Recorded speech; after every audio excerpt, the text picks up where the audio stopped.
Hello, I'm Eric McLean. Here's my audience.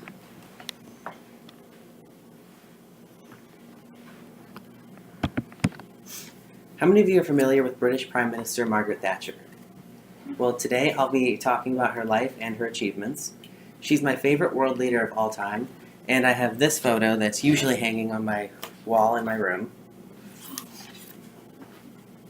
Few people in these United States seem to know about Prime Minister Thatcher, despite the fact that she served 3 terms as Britain's Prime Minister, and she was responsible for Britain's role with the United States in defeating the Soviet Union.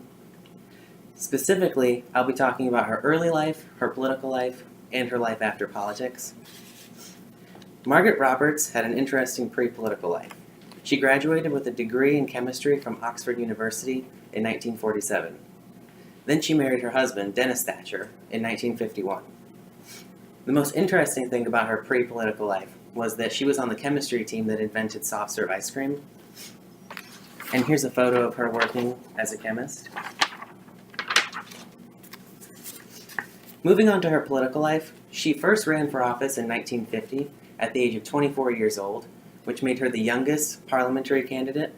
She lost this election and her next one, but she garnered much media coverage, and she was a conservative running in a very liberal district. Her slogan was "Vote Right to Keep What's Left." Then in 1959, her third try, she was elected to Parliament. In 1975, she became the leader of the Conservative Party. After she decided to run for this position, she told her husband, "I don't think I'm going to win, but I have a point to prove."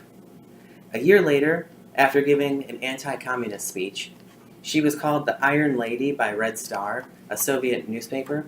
This was meant as an insult, but Margaret took it in full stride. In 1979, she was elected Prime Minister, where she served 3 terms, which makes her the longest British Prime Minister since the 1820s. And she teamed up with American President Ronald Reagan to defeat what he coined the Evil Empire. Her continuation of British strength was put to test in 1982 when Argentina invaded Britain's Falkland Islands. These islands were scarcely populated and located about 8,000 miles away from mainland Britain. When meeting with the United States Defense Secretary, she compared these attacks to Japan's attack on Hawaii. She declared the UK was no longer a shrinking empire, and the islands were taken back less than 3 months later. To this day, Margaret Thatcher Day is still celebrated every January 10th in the Falkland Islands. Her prime ministership did not go without close calls, as in 1984, the IRA bombed her hotel.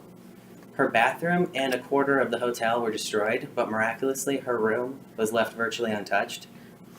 Here's a picture of her hotel the morning after the bombing. Her security team requested her back to London, but she insisted on delivering her speech, which was scheduled for a few hours later. Finally, in 1990, Margaret Thatcher resigned. She had served over 11 and a half years as Prime Minister. She continued to support economic and personal freedom. She continued her no-nonsense way of thinking as well as writing, as she wrote her memoir, The Downing Street Years. Here's a copy of that. She died April 8, 2013, 20 years after the fall of the Soviet Union. To recap, Margaret Thatcher had an interesting pre-political life, working as a scientist who helped invent soft serve. She served 3 terms as Prime Minister of Great Britain, and she had a quiet post-political life. Margaret Thatcher is a less than well-known political figure in these United States, but she played a very important role in world affairs. And here's my audience again.